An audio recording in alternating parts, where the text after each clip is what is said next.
my goodness, scorekeepers, we're back.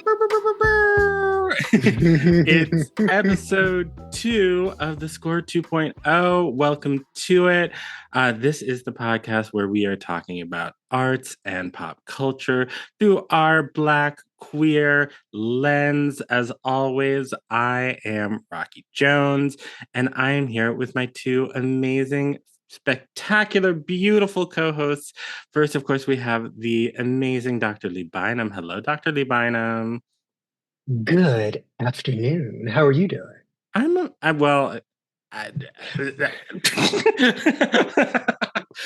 been better. I have a little bit of a migraine, but we're gonna power through, and it's gonna be great.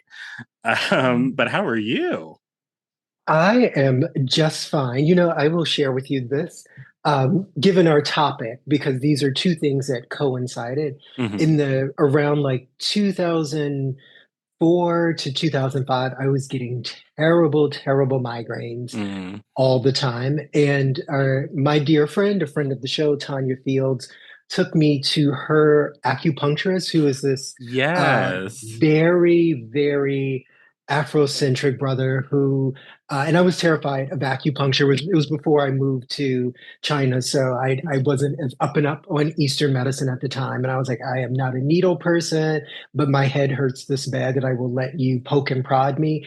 And after one Hmm. session of acupuncture, I have not had a migraine since 2005.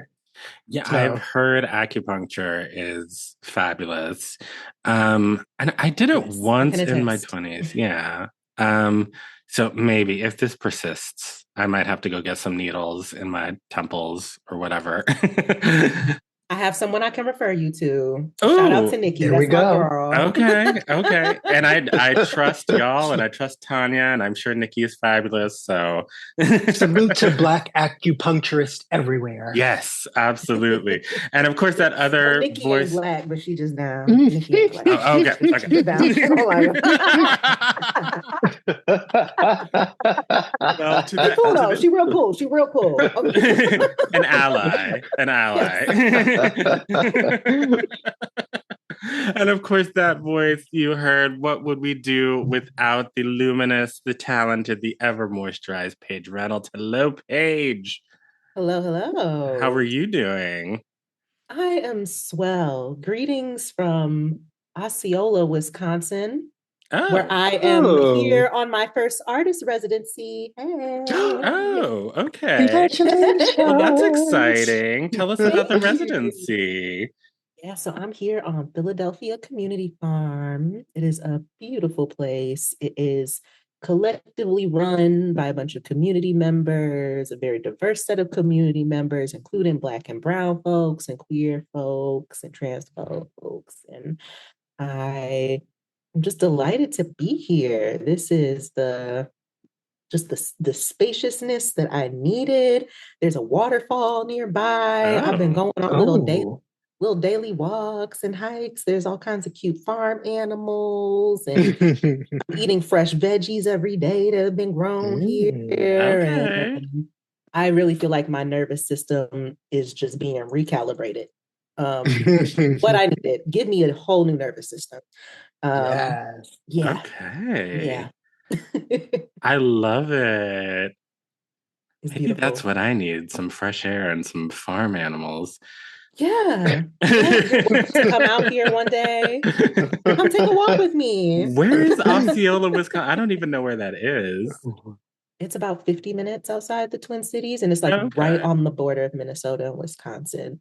So Okay. like the St. Croix River is nearby too. Yeah, it's about Gotcha. 50-minute Okay. drive.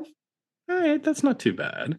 Not too bad Yeah. at all. Hmm. I highly recommend a visit. Yeah, some fresh air might do me good. Mm. Mhm. Because it is a stressful time to be a human on the What a planet time.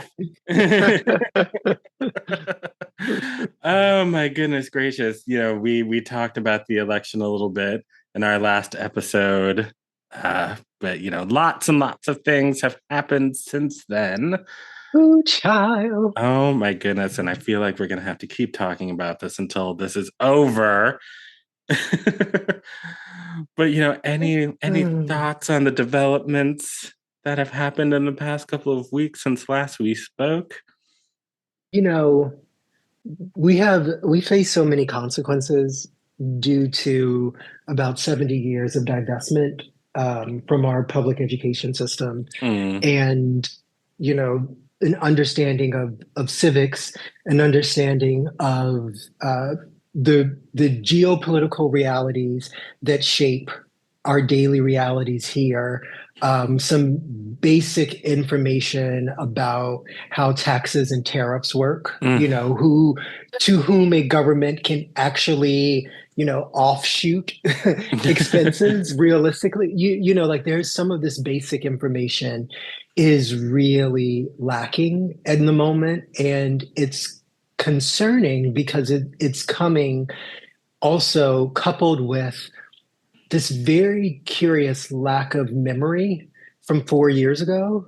What And is that about? honey, I can't tell you, but I can tell you this. I remember being at home in New York City in the middle of a Zoom meeting at Minnesota Opera. I hadn't actually moved out yet on January 6th. And Hmm. there was someone in the meeting who was talking about nothing and was just going on and on. So like my eyes had just drifted to MSNBC, which was playing on the television. And at the time, Damien, my husband, was in the room with me, and I muted myself from the meeting, and I was like, "Are people attacking the Capitol?" He was like, "Yeah, that absolutely was happening." And like this is the thing that happened, right? Like I didn't make it up. I didn't dream it. We were all there for it. We knew why it was happening at the time. Like it wasn't a mystery. There was nothing uncomplicated about it. It wasn't a beautiful day of love or any other euphemistic thing. It was a piss poor attempt to overthrow the government, and it ended up not working, although people did lose their lives, and we saw a bunch of wackadoos attacking the Capitol. Like it's a thing that literally happened. And I am very confused now that there's any kind of coverage in anything resembling the mainstream media that doesn't immediately problematize any other framing of that day, right? Like there's something really crazy going on with that. I guess I'm a little relieved that now the New York Times seems to be aware of the fact that Donald Trump is in a state of very serious and observable cognitive decline. Hmm. But it also needs to talk about all of the tomfoolery going along with that, where people are aiding and abetting this rewriting of recent history. We're not even talking about like rewriting something from 35 years ago when I was a kid. We're talking about rewriting something that 99% of adults in our country should be able to remember clearly. And it's deeply, profoundly disturbing to me, A, as an historian, and B, just as a thinking person, because it's like, what kind of insult to our collective intelligence is this for you to come and say, oh no, that was a A lovely day day of of tourism. love. And you've heard him say the thing before about Uh, these were tourists to DC, you know, just wanting to see what the Capitol looked like, they're just eager to get in, right? So they broke all the I windows and shit on the floor. sat on people's desks because that's a normal yeah. part of the tour. Hmm. What? Meanwhile, Yeah. Ted Cruz is locked in a closet, hiding and pissing his pants. Like I actually don't know what's going on with y'all's country. I really, really don't. But if I could redo the last couple of months, I bet you I'd stay my ass in China.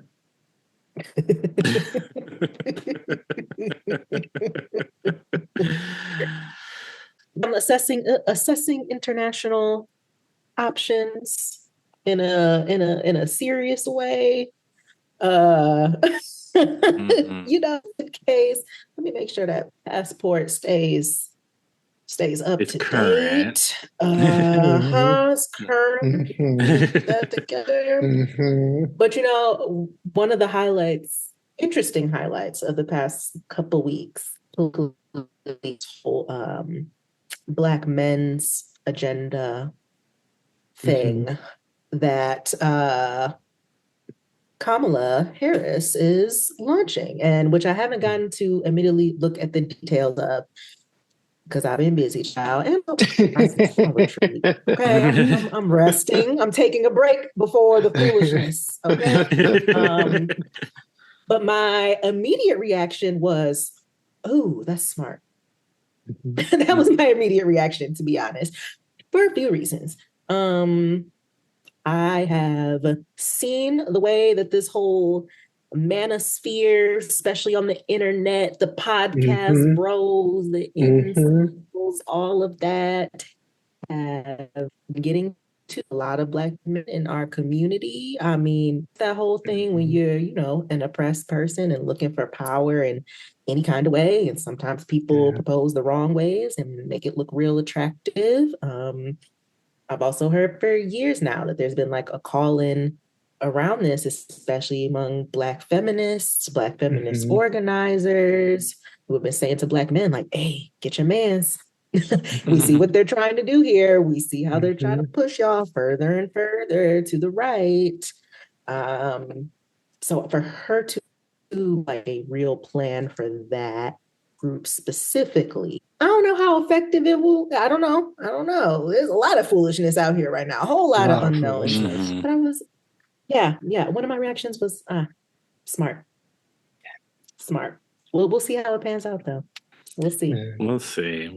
We'll cross our fingers that people come to their senses. I saw the most disturbing video on social media where somebody was, at a Trump rally, and it was this woman of color talking about how Trump is second only to God. What? Yes. This is what these people are thinking. Like it's an actual cult. And even no matter what happens in this election, I think going forward, we need to somehow reckon with the fact that at least 30%, if not more, of this country has fully lost their minds, it seems like. Yeah. And it's just like, I don't know what we do about that. Like, they're just not here. Like, literally not, occupying the same reality. No, I don't know. They're really not.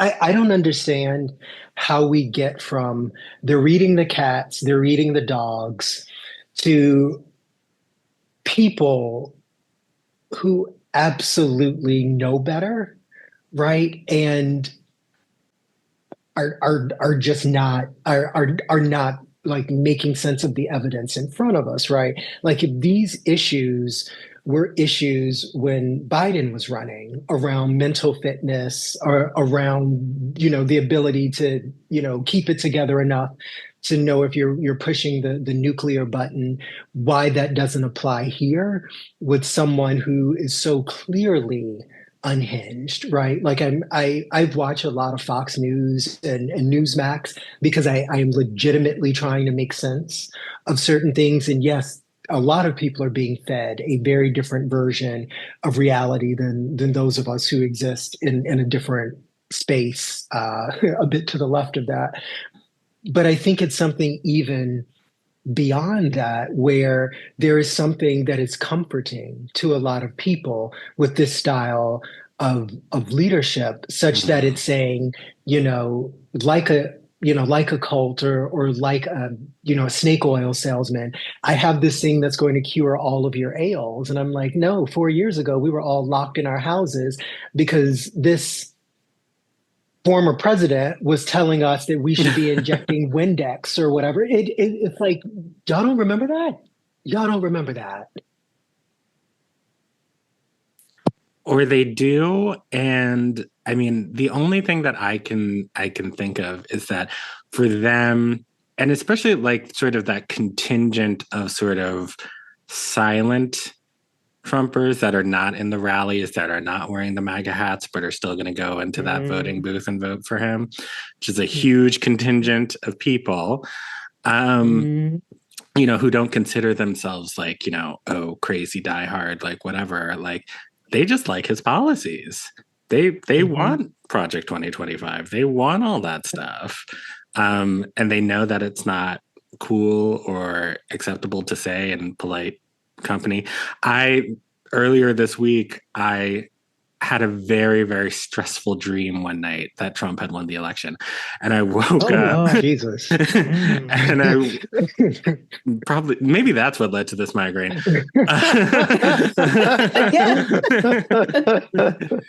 But, I had a very casual acquaintance that I ran into, and we've never had the next day, and we've never had a conversation about politics or anything. And I was just like joking, but I figured, I'm Black and queer and very open about both of those things. Like, not that I need to come out as Black, but they're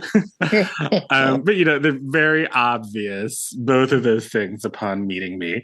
And so, we were just sort of joking around, and I made a joke about this dream that I had, and I was just like, oh, and Trump won the election, isn't that awful? And they just were like, and I was just like, oh, you're one of those. Isn't that awful? Isn't that terrible and scary and wild? So anyway, this coffee is delicious. And it was just like, oh, okay, so you want all that stuff. You want those 2 extra Supreme Court justices that are, going to be turning us into The Handmaid's Tale until we're 80 years old. You actually want that. You actually want, to see somehow 50 million people get deported from the country. How is that even going to work? There's just so many of these things that I'm like, how does that even work? I mean, there's a misconception that people are here just leeching resources, right? And just there's these immigrants in the night who just come and steal your resources or something and don't contribute nothing. Literally, this place would not run if that was what was actually happening. They're employed, actually paying taxes, actually paying a lot of them. According to the stats, what do people think is really going on? Actually, I know what it is. They've just been taught to point their finger at the wrong people. They've been taught to point their finger at the wrong people. And again, we're illiterate. The education system is broken. I forget that I was gifted with a big head, big brain, and so I can read real good and always been able to. And so, I was able to survive the U.S. public education system with a high reading level. And that is not everybody's case. I have to remember that sometimes. Just simply remembering the average reading level of the nation and the failures of this education system, and suddenly it makes a lot more sense. A lot of sense. A lot of sense, and I think it's just sort of this perversion of this idea of the American dream. I think a lot of white Americans look at the American dream as the dream is to someday work hard enough that I can sit around and not do anything and pay people pennies on the dollar or not at all to do all of the things that I don't want to do. Right. That's the dream, right? And then they just kind of, racial capitalism and we could talk about this for hours, of course. And I think it's just this idea of just this entitlement, that they feel like they're entitled to all of the resources. And so they don't even think about these people who are coming in and doing all of the jobs that they don't want to do, that actually make this country run, that actually make sure that you have food on your table, that you have a roof over your head, whatever. It's sad to me, is what it is. Yeah, and it's uncomfortable to come to terms with how the true percentage of our fellow Americans who embrace racist, misogynistic, homophobic, transphobic, and xenophobic um, perspectives about things. Like not just are okay with them, but actively embrace them because of some scarcity mentality that really does have people worried about their own displacement in ways that aren't real. Mm-hmm. It's just scary to know that that's a lot of people's reality, to the point that there isn't data that convince them otherwise. You watch some of those interviews that are happening like at the Trump rallies, and they're asking people about some of the stuff. And I'll go back to the cats and dogs thing, because I swear that was the thing that just sort of sent me spiraling. Um, and a lot of them were saying things like, well, obviously, no, I haven't observed it, but it must be true, right? And it's like, apropos of what? Like, apropos of what? Like, like, no, like, why must this be true? Like, you could also spend 3 seconds on Google and put in something like Afro-Caribbean cuisine and see that none of us eats cats and dogs. Like, oh my God, like what's actually happening here? Like on a level like what we're seeing, where, Rocky, if your assessment is right, like what we're thinking about is like 115 million people in this country are subscribing to what is absolute falderall and fiddle-dee-dee, like absolute. Yeah. Also feel bad for these some of these folks who are real discriminatory against Haitians in particular. Haitian food. Delicious. Haitian food. Delicious. Delicious, Ooh. delicious, delicious. Wow. Shout out to Haitians. Y'all did that. Yes. I mean, in addition to just, I don't know, helping to free all of us in the Western Hemisphere who were under the shackles of enslavement. Thank you for that too. Yes. But also the cuisine. Yes. Appreciate it very, very much. But yeah, I think just at the end of the day, having grown up in Washington with two parents who worked on the Hill, politics is supposed to be boring. I'm just looking forward to the day when it can be, and I know that it has never been this way in this country, like ever. But like, I feel like ideally it's like every 2 years, every 4 years, you sit down, you look around your community, you look at sort of nationally, internationally, what's going on. You have a set of candidates who are addressing the things that are working, that are not working. And then you go and you decide on the person whose policy you most align with and hope that they can enact it. And it only sort of, you only sort of run into it when it's like, oh, we passed an infrastructure bill and there's some construction on my way to work. Oh, my property tax went up $40, so we can pay for the public school down the road, because that's actually important, so that, some days there are doctors that can treat me when I'm sick, or lawyers that can represent my rights, or architects and engineers that can build homes for people. Not all of this just sort of like 24-hour, just like, we've got to make it a horse race, like people treating it like a football team or like a football game, and like they root for their team no matter what, and just all of this just insanity every day. I bet I can pull up Twitter right now and see something insane that man has said. Actually, I'm going to do that. Oh, absolutely. I'm going to do that right now. What's the first thing that comes up?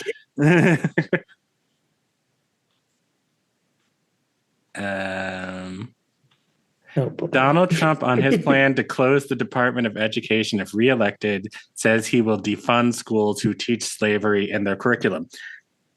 Took no time at all. No time at all.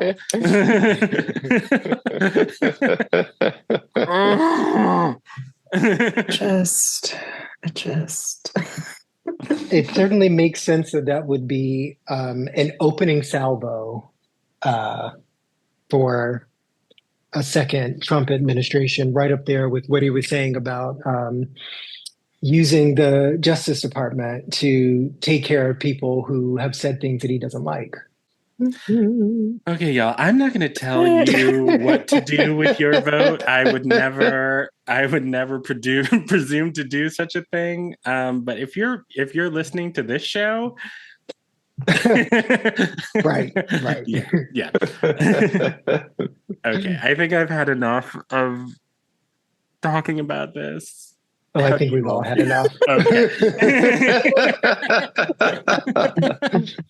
And let's do something fun. Let's do something fun. And we're going to do something. It's a new thing for us here on The Score. We decided when we came back that we really wanted to incorporate more specifically Black and queer art into the show. We have, been so lucky enough over the past couple of years to be able to talk to, some incredible Black artists and Black thinkers. But we really want to have some fun with the art that our people have produced. And so, in the 2000s, there was a wonderful show about 4 Black queer friends living in Los Angeles called Noah's Ark. It ran for 2 seasons. And so for the next couple of months, we're going to revisit the show episode by episode and share our thoughts with all of you. So this episode, we are going to cover episodes 1 through 3 of season 1 of Noah's Ark. And I don't know about y'all, but I have some thoughts and feelings. I have a lot of thoughts. I would love to start with how we're each approaching this show, what we knew about it, where we coming from. I have so many thoughts, but I know I'm the one who's coming with no prior knowledge, never seen it, just knew about it, heard about it as this Black gay cultural iconic moment. I've always heard about it, but never seen it. This is my first watch, and I was delighted. I was delighted too. But we'll get into it when we come back from this little break.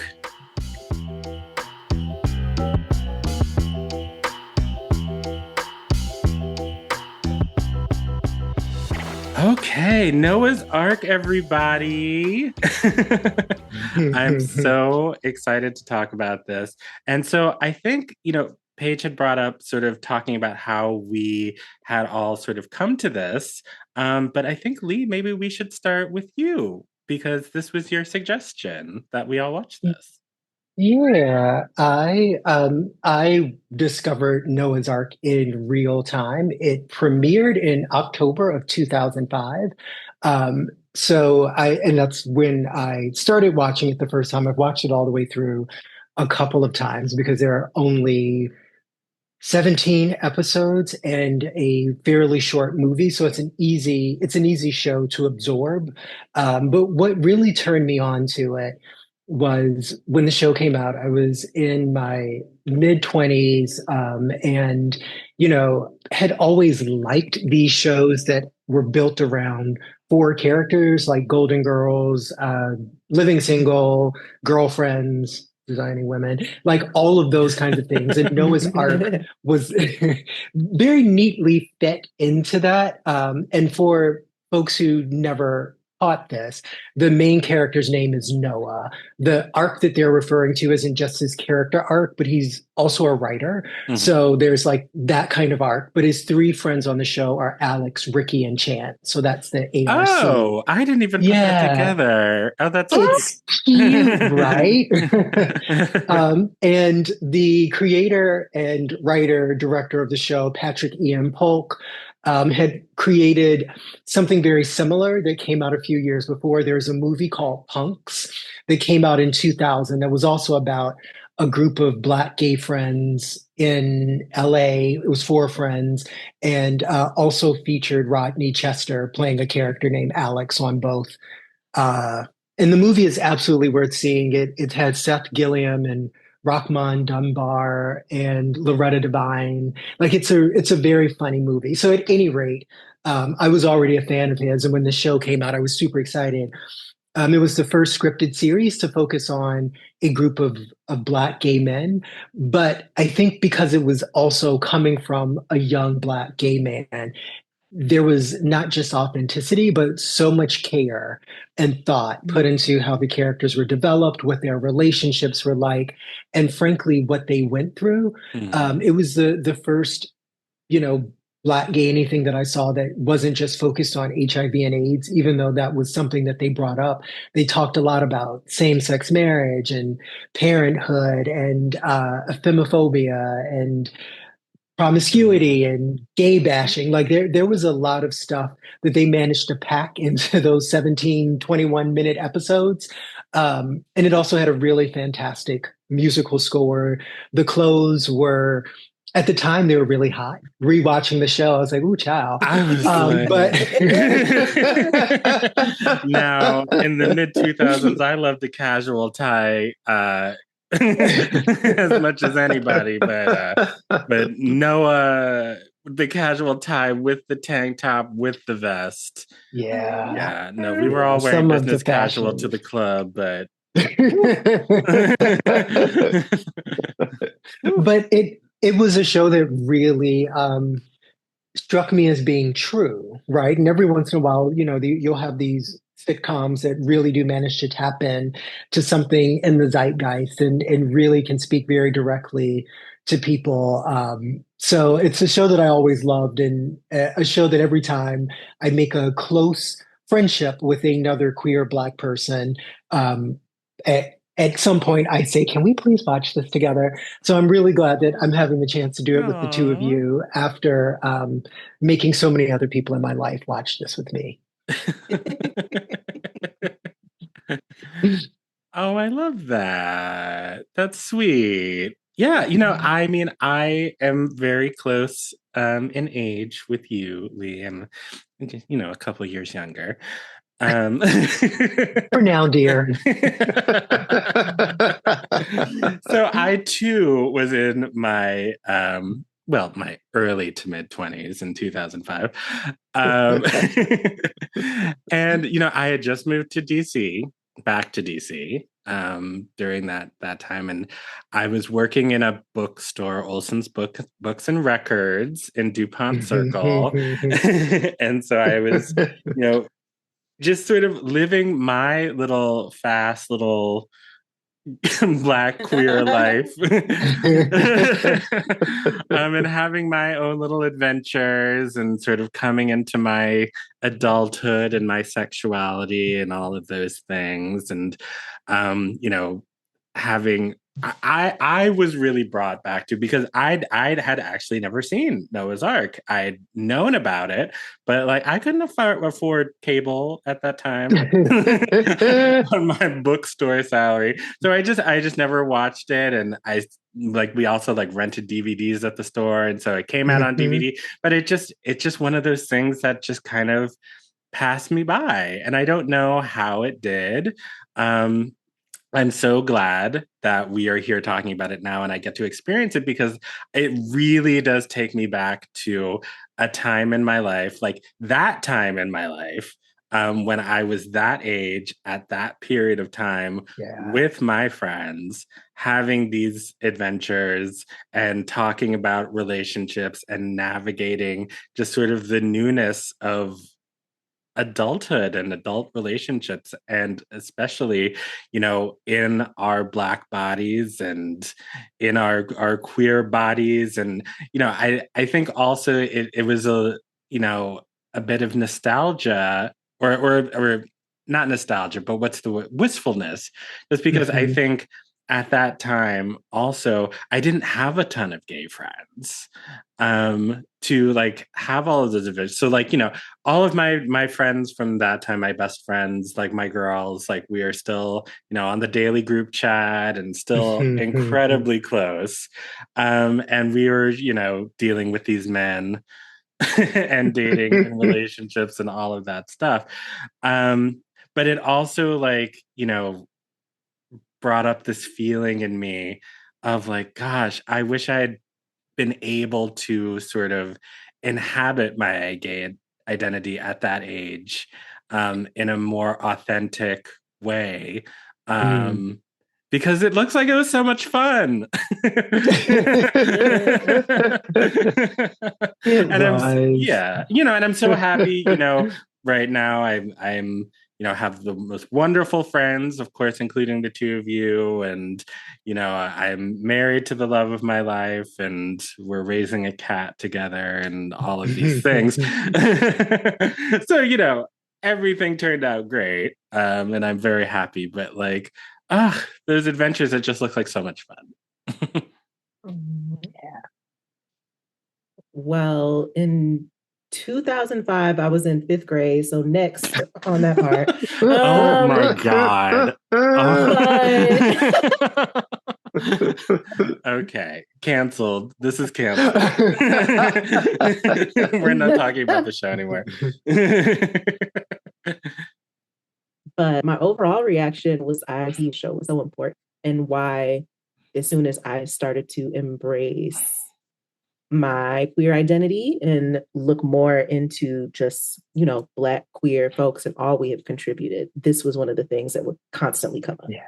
Mm-hmm. I see why. And there are conversations that are really being handled, like you said, Lee, with care, that people are struggling to have here in 2024 with care. So, yeah. So I think let's get into it. So, episode 1, we open on a Los Angeles beach.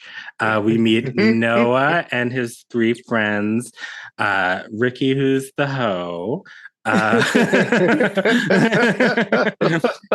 Some notes about Ricky, child. I got some notes. Ricky, Chance, who is the married professor, so very sort of uptight, sort of fuddy-duddy, and Alex, who's fun and femme and HIV counselor, and they are struggling to rollerblade down the beach when we struggle bus when they run into Wade, who I have thoughts and feelings about, who immediately is flirting with Noah, immediately. And they're all like, who is that? And he's like, oh, this guy that I write with.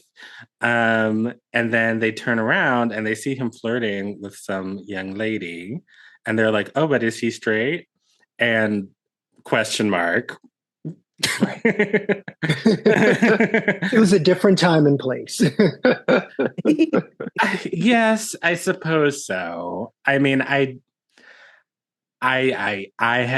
have had some experiences with some cute but unfortunately straight, quote unquote, young men.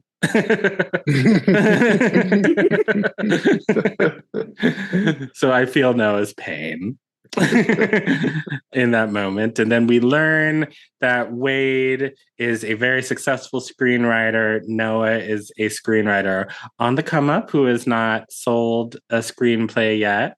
And wait, what happens after that? See, somebody who took notes should be doing this. Taking us through the episode. Well, I recall, that cafe moment, I remember when them talking about their scripts and stuff. I was like, the on-street, the chemistry, yes. Yeah. And directing and yes. But I remember at that moment there was an invitation to hang out and to be to watch one of Wade's movies sometime. But then there was also them talking about just what they do outside of writing, and Wade gets curious about Noah's life, and Noah kind of runs down his social calendar where he's hanging out, and then Wade is like, oh, what was it? Metrosexual Wednesdays or something like that? Wade was like, that. No, it was Mandingo Wednesdays. Mandingo man. No, it was Mandingo Mondays. And he's like, I'm free on Monday. I bet you are. Too free. But the chemistry between Daryl Stevens, who played Noah, and Jensen Atwood, who played Wade, was like the kind of chemistry that I think every casting director must pray for. Because even in moments where like they were sort of negotiating something maybe clunky in the script or something less than straightforward about the presentation of the interaction, how they looked at each other, how they interacted with each other, it was always so believable. And the kind of couple energy that kind of brings other people in. I always really enjoyed their interactions with each other. And I remember at the time, I guess it must have been like on MySpace. I have no idea where conversations would have been happening on the internet back in the day, but I remember people were constantly trying to figure out if they were together IRL. Oh, for real? Yeah. I see why. Yeah, their chemistry was really, really fantastic. But I also think the other couples on the show also had it, if nothing else, very interesting chemistry between them as well. Indeed, indeed. I thought Alex and his man. What's his boyfriend partner's name? Right. Trey. Trey. Yes. Like I just love. Like I mean, jumping ahead. To they have a conversation in the car about femphobia and like Mhm. these like more femme characters who are pulling all the trade, and Ricky's just like, why is he attracted to this queen? And Alex was just like, well, some people like that, isn't that right? And Trey was just like, that's right, Pookie. And I was just like, yes. Literally one of my Love it. favorite moments from the show because I feel like I don't think a black show, certainly not before, but I don't even know if Mm-mm. one since Since. has taken that on. Do you know what I mean? Like it was Absolutely such a not. great moment. Absolutely not. But then, so going back to episode one, then we cut to all the friends are helping Chance move into his new house with his man that he has been with for 6 months. And they're married and this man has a child and they've Yeah, only been together for 6 months. yeah. Oh, so they are married. They did get married. Or did they? Okay. They refer to them as married. Yes. But I don't know Oh, they what did. that would have meant in the context of the Of law in California at in that time. I don't know. 2005, yeah. Yeah, it might have Uh, been a civil union or something else, but they were definitely like the grown-up married couple of the group, at least until episode three. Mhm.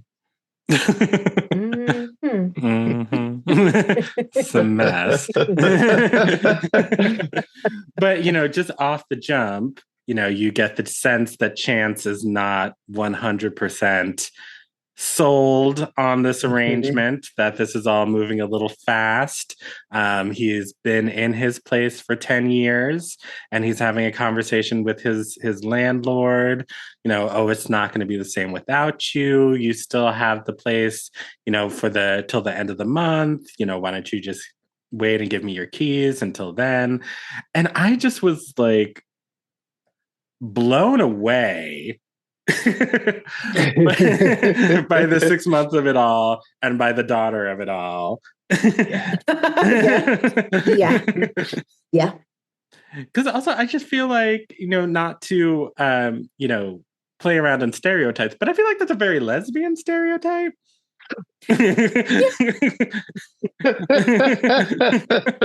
I'm just saying. And the fact that none of them were sort of, I think they were supportive, like the rest of the friends. Okay, you do your thing or whatever. But the fact that like none of us are talking about like the ceremony or like concerns with the kid and, all of this commotion that's happening in this child's life. And I don't know, I just thought it was interesting. I won't be a spoiler, but all of these things are addressed.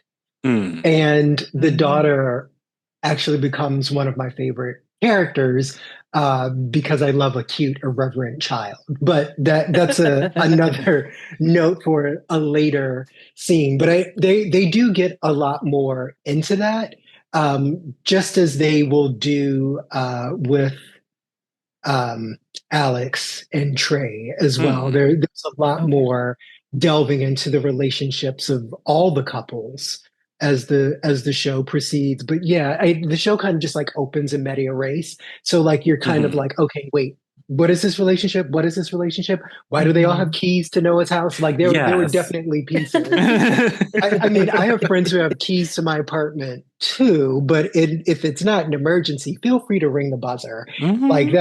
that was that was a moment. Or at least knock. Just knock. Something, Right. right? But this is always why I say that LA is a godless city. Like people just feel like they can just roll in your house like that. That would never happen in New York. Everybody has better sense than that over here. Mm-mm. I'm not Mm-mm. sure that that happens in LA though. I That's just them. think that's just them. Mhm. Okay. Also, in the first episode, we're introduced to Ricky and his store Yeah. and his little The little horror store. yeah. Look at all your coworkers.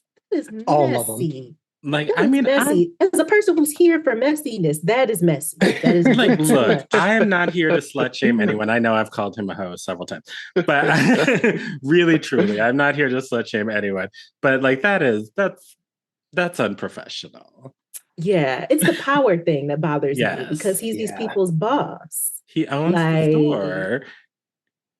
yeah, that's what had me like, Mm. and Ricky, Hmm. it's not Hmm. you being a hoe. Listen, hoe to your heart's content. I am pro hoe over Mhm. here. I'm I'm not pro hoe who abuses power dynamics. No. That's what I'm But not for. at least he was struggling with it, right? So when they got to that scene where he's interviewing this range of men and women to come work there, like he's clearly trying to weed out the person who's going to test his ability to stay professional, and then pick somebody who's clearly not going to be able to control himself around, which was just like such a weird. Like immediately sexually harasses him on camera. Does that come On back later?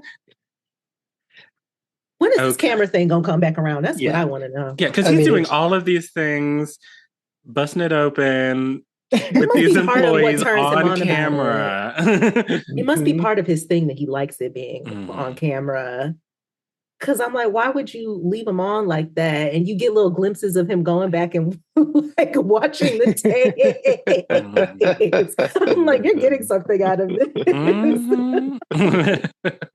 But I Freaky. also love Romeo, who I feel like might have been the first ever Black trans character I saw on a television show, especially one that wasn't intended to be Mm. a punchline.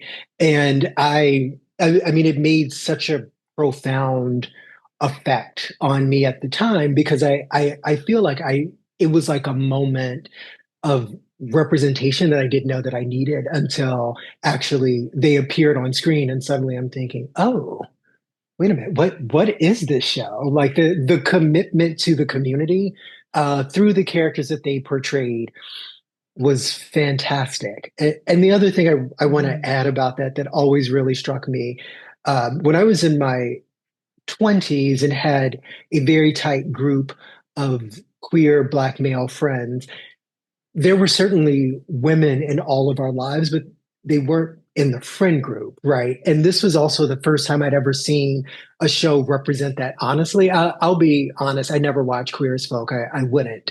But like this show where you saw for most of the first season, there really were only women characters sort of in those secondary tertiary roles, and I actually think that added to how true the show felt, right? Like it really did feel like they were zeroing in on a version of the community that felt very familiar.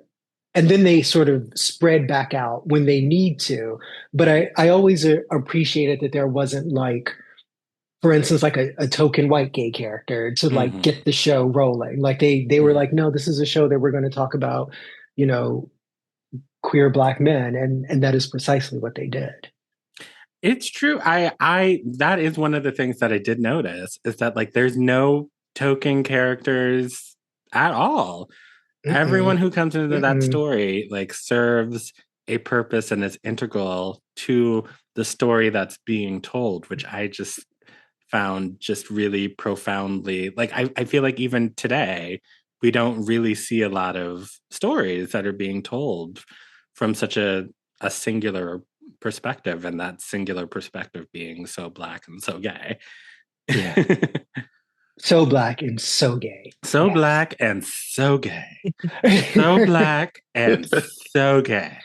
So Wade as just like a confusing and perhaps very confused character. Very confused. Uh, you know, they spend a lot of time trying to figure out Wade's sexuality. It's never really clear to me why he didn't just ask, because being alive and well in 2005 and having also met some confused and or confusing men, I didn't have a lot of compunction about asking a person, especially if I were interested in them.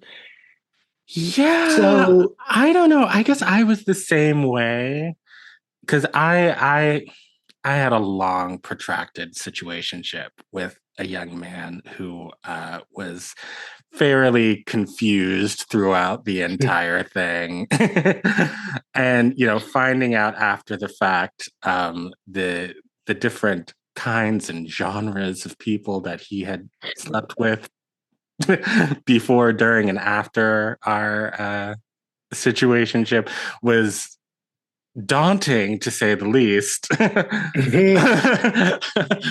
um, but yeah, I think like during that whole time, I think there was this fear in me to like just come out and directly like even though like I knew because like we're sleeping in the same bed with each other.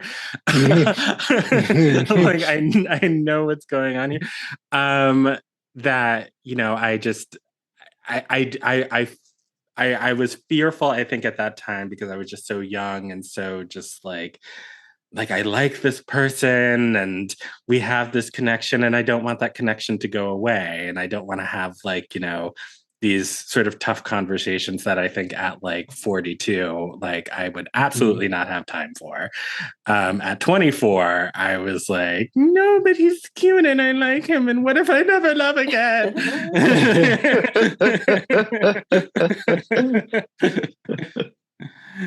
Well, they certainly spend a good chunk of like those first three episodes really trying to sort exactly where Wade is. And I don't exactly, I mean, other than like for comedic purposes, because when, Noah goes to his house and is going through his DVDs trying to find a perhaps stash of gay porn, like that was actually really funny to me when I put myself back in my 24, 25-year-old brain.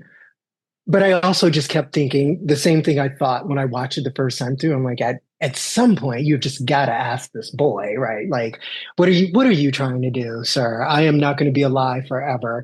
Like, where is this thing going? And I think Wade probably would have been pretty honest that he was trying to get the draws. Like, it didn't seem like it was that mystifying to me, but I I've always been mean, very perceptive. from the very first scene of the show, it's not like he's being subtle. No, Oh, not at all. So I when mean, his they little face lights up every time Noah's on Mhm, screen. Like it's mhm. so cute. They're at the club. He's trying to take his shirt off at Mandingo Monday. And talking about, I find you sexually intriguing. Oh God. Enticing. It was Enticing. enticing. It's sexually enticing. Uh, oh, closet cases. Oh my This really is starting goodness. to take me back 20 years. And where that ends up going is Wade suggests to Noah that the only way something sexual would happen between them is if there were a woman present. So he invites, like his agent or the woman who like bought his script, who works for Paramount Studio, but says that she's a stripper. But why did he go say back to that? that? Why did he lie about that? It's so funny, Paige, because I rewound it like 3 times, being like, wait a minute, I don't remember why that happened, and kept rewinding it. And I guess it's on the editing floor somewhere. I don't know why he made that up. Like it literally was strange because It's I'm like, the first thing she's going to do is say that she's not a stripper. He could have just said a friend. He could have said anything. Or this is the lady who also might buy your script. So make sure. I don't know. But that's what I was. Weird. I mean, that's what I was thinking. Like, oh, you're gonna help him get his script sold. So why would you put him in this position to be like, so you're a stripper? And she's just like, no. But I do also appreciate that she wasn't like, how dare you? And like slapped him across the face and leave the room. She was just like, no, I'm an executive at Paramount. Right. Continues making out with both of them. It was kind of a wild scene, but for those of us who remember the early aughts, they were a wild time. It feels like it was a strangely lawless moment of life. Okay. See, yes. I was watching that scene and I was like, wow, this is ahead of his time, and I don't think what else was on in that era. Like, no, that was the era of the VH1 reality shows starting up. Ding, ding, ding. That's the one. That's the one. That's the one. I remember being at a party, drunk beyond just so, oh my goodness. And there was this young man that I wanted to make out with, who's obviously some flavor of queer. And then walking downstairs and seeing my straight girlfriend making out with him. And then us like having a fight for a week about it. Yeah,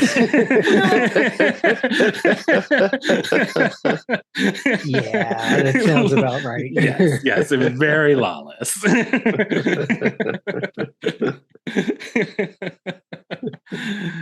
I'm also like, man, things y'all could do when there wasn't cell phones around to record your every last thing and end up on somebody's Instagram stories. That must have been a time. It was. It was nice. Yeah. I'm not gonna lie.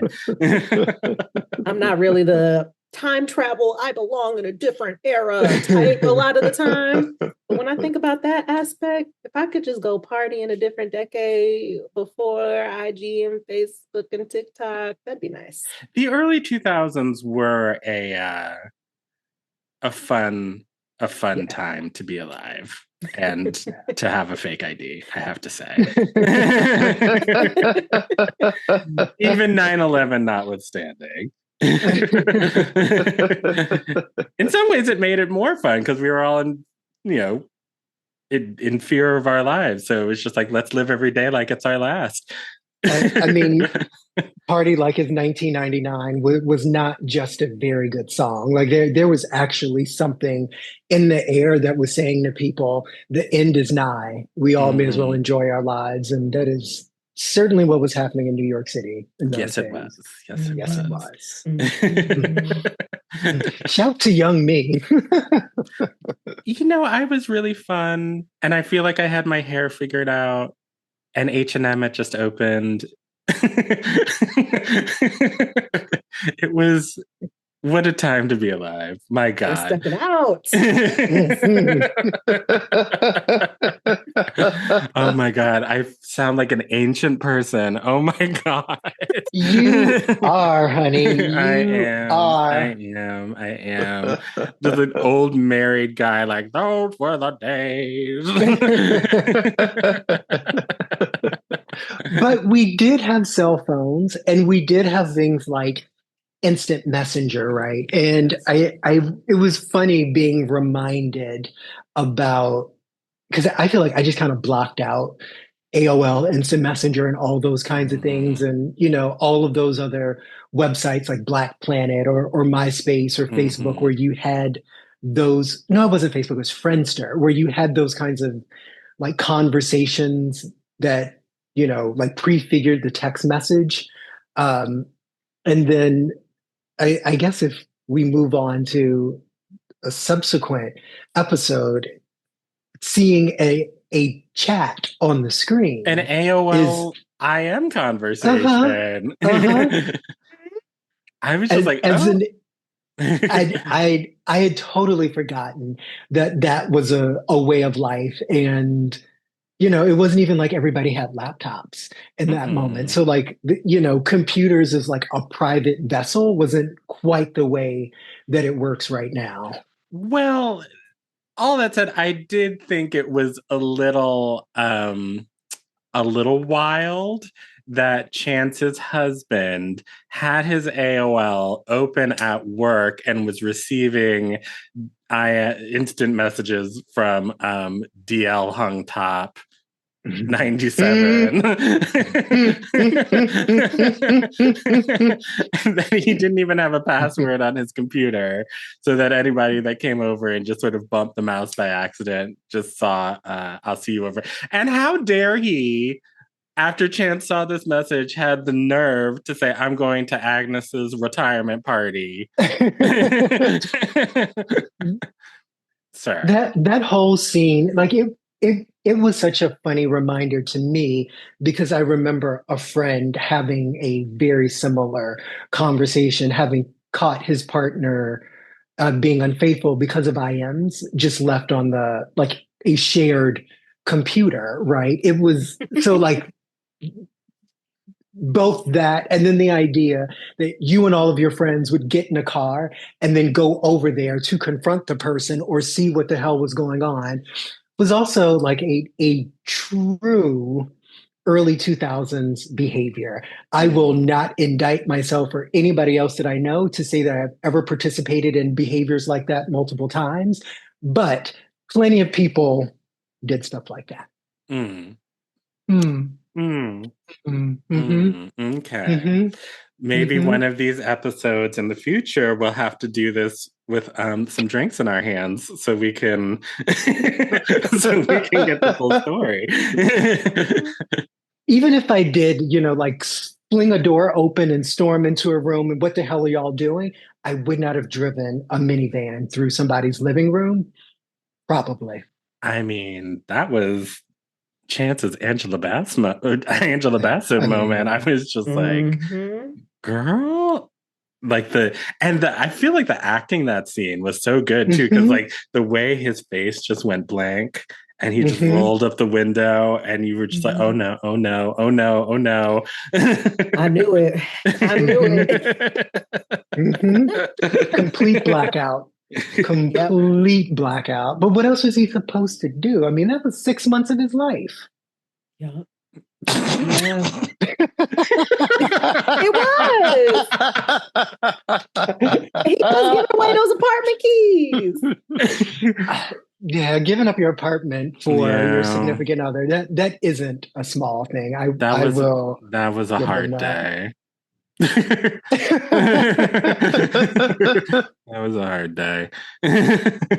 Well, it was also funny being reminded on the rewatch that like the four core characters are not the same age, right? Mhm. I imagine Noah and Ricky were supposed to be in their, mid to late 20s, and then Alex and Chance were probably supposed to be somewhere in their 30s, I don't know. maybe. I understood that Noah was maybe the youngest one by a minute because like in when he was talking about how he and Ricky met, um, he Okay. said that he was 18 and then they were Mhm, like making out in the store that Ricky mhm. owns. So I was like, unless Ricky like bought that store at a very young age, he's probably He's a bit significantly older. older than Noah as well.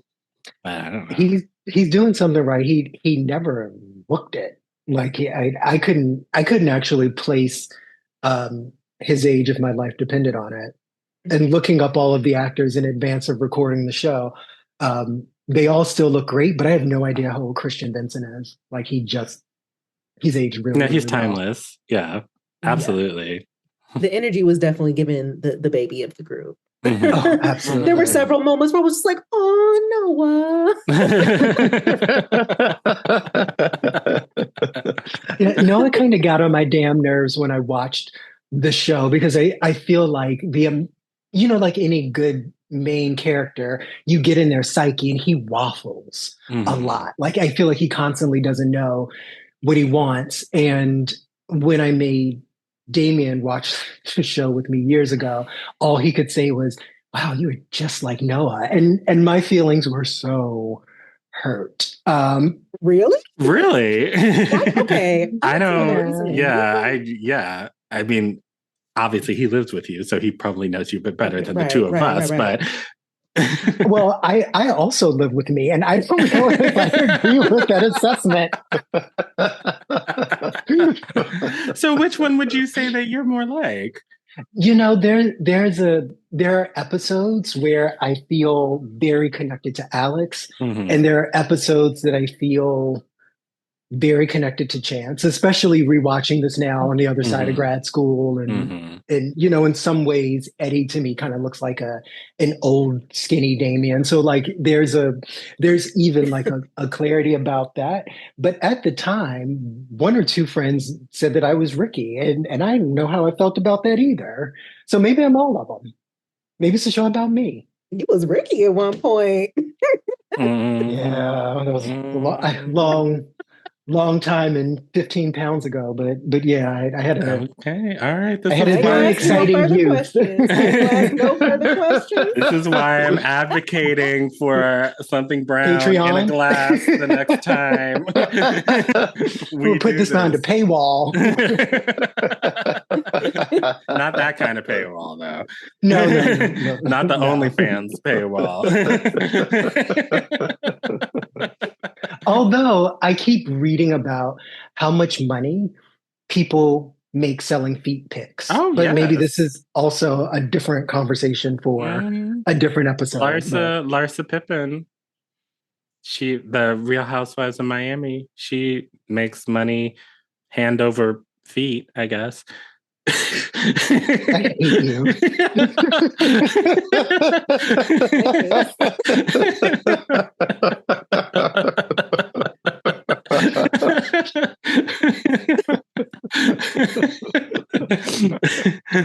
Well, I think we should end with, we didn't get to what happens after the aborted threesome between Wade and Noah and the lady from Paramount. Wade sends her away because he can tell that Noah is uncomfortable. They have a whole moment of, are you straight? Are you not straight? What's going on? And he does ask pretty directly. And Wade says, I can't tell you that I'm anything other than straight, and then immediately kisses him. And then they are immediately in the bed and immediately together. And I was just like, oh, like I don't believe that this is Wade's first gay relationship. I'm just gonna say that. I'm just gonna say that. I don't believe that either. Because he was just a little too eager to go to that club. I'm like, you've done this before. You've done this before. You're bisexual, baby. It's fine. And it's fine. Nothing's wrong And it's with fine. it. Nothing's wrong with it. And if anyone, how do I say this delicately? Here we go. If you have been with if you are with somebody and they have never encountered your particular, you know what I'm getting at. It's not good. Unless they are like a top-seeded amateur beginner, they know what's going on. Like it's just sort of like, okay, I love you, and we'll work up to the the explosive moments. Do you understand what I'm getting at? Yes. Sure And do. yes, a rookie, they're not going to know what they're doing.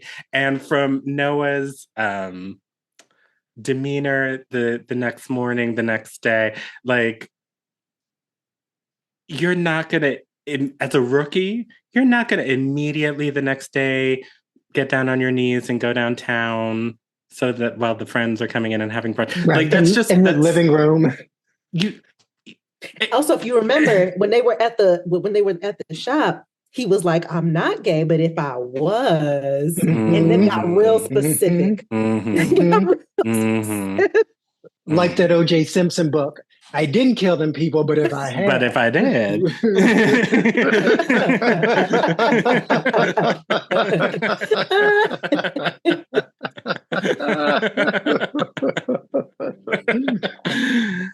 So I think Wade is sus. And I don't and I love that you love this love, Lee, and this connection that they have, but I think that man there's something not right. Oh. Yeah, well, as the show continues, we get deeper into the psyches of both of them, and we learn a lot. Yes. Okay. Okay. I can promise you that. Okay. I probably feel the same way some of Noah's friends feel about it. Like, this is cute, this is hot, you're glowing, but also be careful, girl. Or as Alex said, you in danger, girl. And because also just as somebody who, I came out when I was 20, I dated women before that. And, I had my first sexual experience with a man. And that came with oh, this was fun and this was correct. But also I'm having a lot of feelings about this. And he seemed to have none of that. He did not have any of that sort of psychological swirling. Do you get the impression, because I felt this way more the first time I watched it, I guess watching it this time, sort of knowing where it goes, it wasn't as apparent, but I felt like when I first watched it, Wade always seemed like such a cipher, right? Like we were so in Noah's head, and then whatever Wade was doing was a little unclear at first. And I wonder if you two have that impression. Yeah. That's also how I felt. We're kind of seeing this from Noah's perspective, and especially I kind of understand this, but the possessiveness of get to that. Y'all have been together for 2 days. Yeah. I mean, in my head, I just chalked it up to typical male possessiveness, kind of, I don't know, marking your territory, I'm going to take this as a personal slight to my ego if I see you so much as flirt with somebody else, even though we haven't talked about it. That is. No, you ain't my nigga. I ain't your nigga. We've all seen that. Tale is old as time. Tale is old as time. Yeah. Yeah. So I just chalked it up to that. But overall, no, he's confusing. I don't quite know I don't know what he wants. And there's also something that doesn't feel particularly genuine about Noah's reactions to all of this as well, because he's just immediately my man, and talking to Ricky and being we have to completely change our best friend relationship for however many years because now this man is here and claiming me and whatever. It was peculiar to me. I feel like you kind of have to, and this might have been some of why I also sort of read Ricky as younger, because that kind of thinking to me only tracks with people who are very early in adulthood, why that made sense. And then maybe that also explains how quickly Chance was moving with Eddie and all of that. But yeah, on the rewatch, it was really hitting me. I'm like, wait a minute, this has to be day 3. How is it already all this, but young hormones and I don't know, maybe there's also something with the West Hollywood of it all. Like I've never lived in a neighborhood. I've never like been in that kind of a community Mhm. where everybody is like this young, sexy, single, queer person who is a possibility and like the world is sort of spinning on that. So maybe that was it too. I've always been sort of grounded in a little bit more of a reality and a Yeah. belief that, you should be a little suspicious of somebody if they seem too into you too quickly because they're probably crazy, like that kind of thing. But Yes. there Mhm. was none of that anywhere across the four of them. I do think that's kind of wild.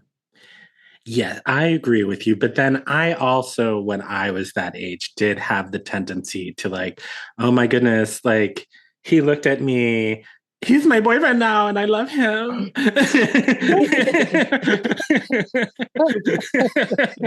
So you're the Noah of the group. I knew it wasn't me. I might have been, and given some of those fashions, I did have some of those in my closet. So I can't lie. I can't lie. Well, this was super, super duper fun. I hope you all liked it. If you all want to check out Noah's Ark and watch along with us, Yeah, good idea. I found it on Amazon and it was Mm. not expensive. So y'all should just buy both seasons and you can have it forever and follow along with us. But yeah, we'll be back next month and we'll do episodes 4 through 6. And I can't wait to see what happens. And I feel like we should talk more about Alex and Trey because I really like their relationship. Yes, agreed. Oh, Yes. we'll have a very good opportunity to talk about them. I promise. Okay. Good. Oh, okay. Okay. All right. Well, this was super fun. And we'll be right back with Pure Black Joy.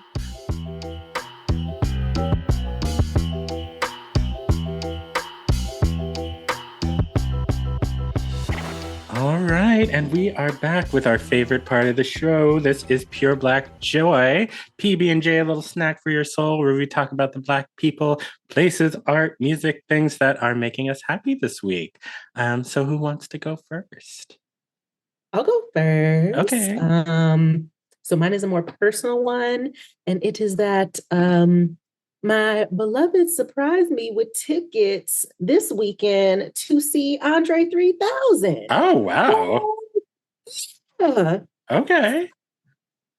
I'm so excited. We're seeing Andre 3000. We're gonna see him play his flute, It's gonna be a vibe. I'm sure, it'll be real. I don't know what to expect. Probably like kind of Afrofuturistic, meditative, probably a real cool mood lighting situation.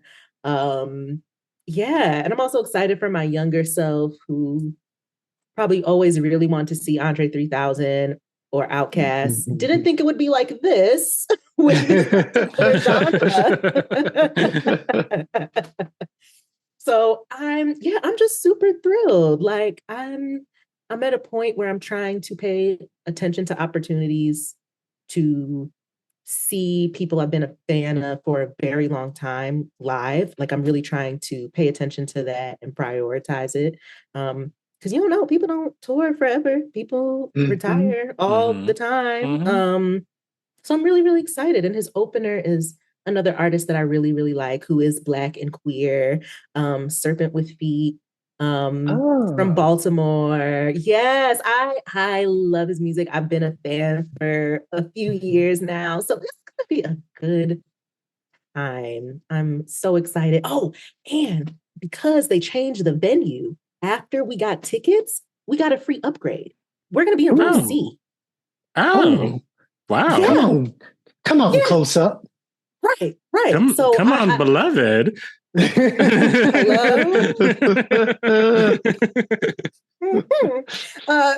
that also just makes it a whole different situation because I'm like, not only am I seeing seeing Andre 3000, but I will be close enough that he can see me. Yes. So what we're gonna wear, I don't know. It just got really high stakes. So well, I got to see him twice, once with Outkast and then once by himself. And they were two of my more memorable concert experiences because of the music. Like the reason you're actually going to a concert. So I am very excited for you. Yeah, no, that's amazing. That's awesome. Have so much fun. I will. It's gonna be a ball. Yeah, someone who I know will value a live show and like the sound and the quality. I'm excited for that. I know it's gonna be beautiful. Yay. Yay. Well, I'll go quick. So one of the things that I'm excited about the Score 2.0 is that I can finally be a bit more open about my love of trash. And trash and mess. And I'm just happy that the Real Housewives of Potomac is back and that it's entertaining and it's good because the last 2 seasons have been trash. And it's been fun. No pure black joy to the DC season of Love is Blind. Because those people are trifling. But I'm just happy to have Karen and Giselle and the gang back on my TV. So that's my pure. Some of the gang. Yeah, some of the gang. I know a lot of people on Twitter seem to be missing Robin this season. No, she can stay wherever she's at.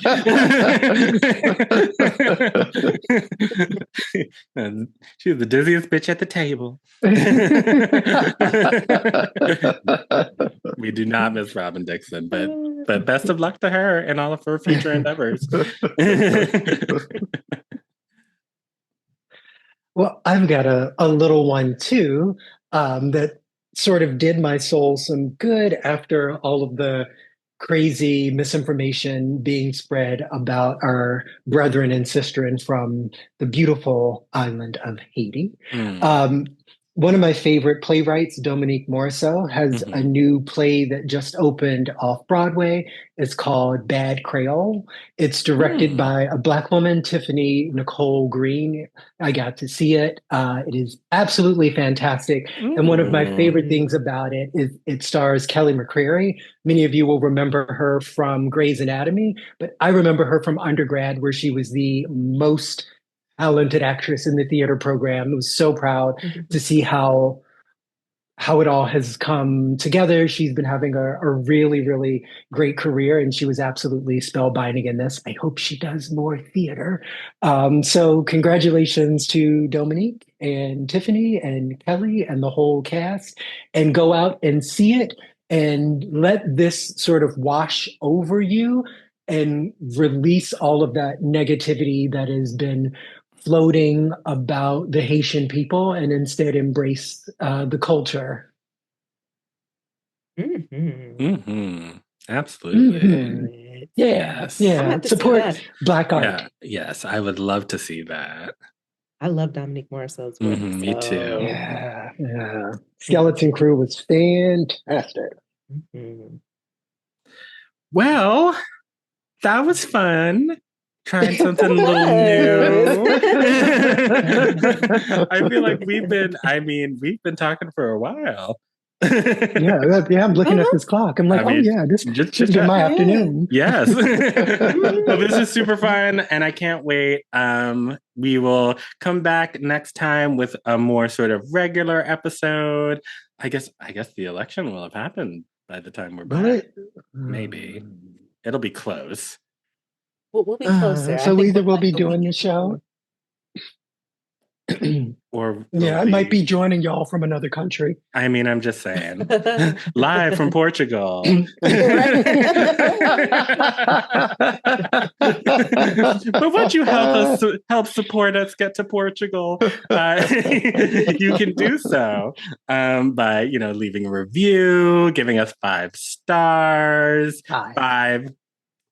Cinco. What's 5 in Portuguese? Cincao. I don't know. I'm so sorry. I'm so sorry. You don't have half of Cape Verde and Brazil cussing us out all up and down these internet streets. I'm so sorry. I'm so sorry. And tell your friends about us, but not the Portuguese ones, though. Yeah, we'll be back in 2 weeks. Any words of wisdom for the people before we go? Hell yeah. Go out, register to vote, then actually go vote. Tell your friends to vote. Do not vote more than once because that is not a thing, but do your civic duty, please. And if you can get out there early, go for it. And if you're in Minnesota, like a couple of us are, you can even register on the same day. That is very true. Just so you know, look up the laws in your state. Okay, yes. Look them up. I mean, the registration dates in probably most states are passed. So that sucks. but check anyway, and just do whatever you need to do. Make a plan for November 5th, because it's important, and a lot of our lives are depending on it. So it's so important. Yeah. All right, kiddos. Well, we will see you back in here in 2 weeks, and bye. Bye-bye. We'll come up with a catchphrase one of these days.